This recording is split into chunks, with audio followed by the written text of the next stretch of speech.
Окружной форум «Наставник», который пройдет в Ставрополе, является продолжением первого Всероссийского форума, что состоялся в середине февраля в Москве. Так, на протяжении марта окружные форумы пройдут в 7 регионах страны. От Ингушетии в окружном форуме примет участие около 200 человек.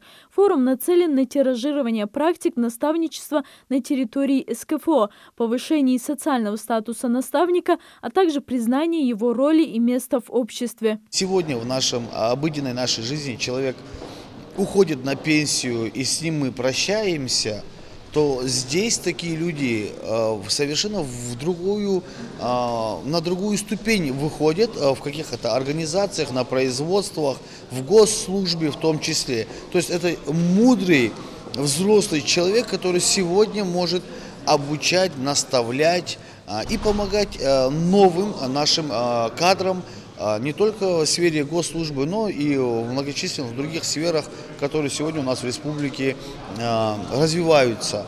Адам Мальсагов представит на окружном форуме в СКФО образовательный проект «Смарт». На его основе проводится бесплатный цикл образовательных мероприятий по социальному проектированию для того, чтобы молодые ребята могли достойно представить свои проекты для реализации на северокавказские и всероссийские грантовые конкурсы. С начала года на этой площадке уже обучились 2 группы молодых людей, а в марте начинается новый набор. Я всегда привожу нашей молодежи статистику, что, к примеру, на том же грантовом конкурсе, проводимом на форуме «Машук», из 51 проекта, который презентовала представитель Республики Ингушетия, выиграло 23 проекта, то есть практически каждый второй. После «Машука» уже организованы, проведены более 3 конкурсов заочного этапа. То есть люди никуда не едут, они просто отправляют свой проект на электронную площадку АИС и ждут результатов. Статистика такая, что из 31 проекта, который подали ингуши, выиграло 10 проектов на одном из этих конкурсов, то есть практически каждый третий. То есть наша молодежь реально получает шанс реализовать свои идеи, свои мечты, какие-то проекты, которые они хотели бы видеть, решить какую-то социальную проблему, которая есть у нас в Ингушетии. Программа форума наставника разделена на 4 основных направления: наставничество на производстве, в бизнесе и предпринимательстве, наставничество в социальной сфере, а также в образовании и кружковом движении.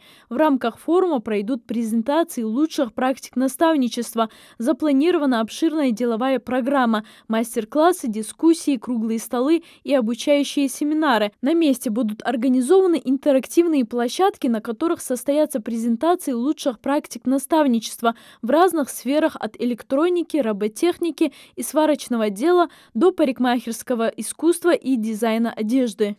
В каждом направлении у нас будет по несколько ребят, представителей ингушской молодежи, около 10 человек в каждом направлении. Для чего это сделано? Это придумано для того, чтобы они там поехали, в каждом направлении чему-то научились, обучились. Когда приедут обратно домой, собрались, уже обсудили внутри круга этих 100 человек, как все, поделились опытом. А потом уже мы для них соберем наших ребят, активистов молодежи Республики Ингушетия, которые уже они будут обучать. То есть они получают знания там и передают их здесь. Соответственно, мы обхватываем как можно больше молодежи в этом случае. По мнению участников форума, без наставника трудно получить профессионала, обладающего не только тайнами специальности, но и моральными установками для качественного выполнения своей работы и дальнейшего самосовершенствования. Залина Могушкова, Майрибек Миржоев, Новости 24.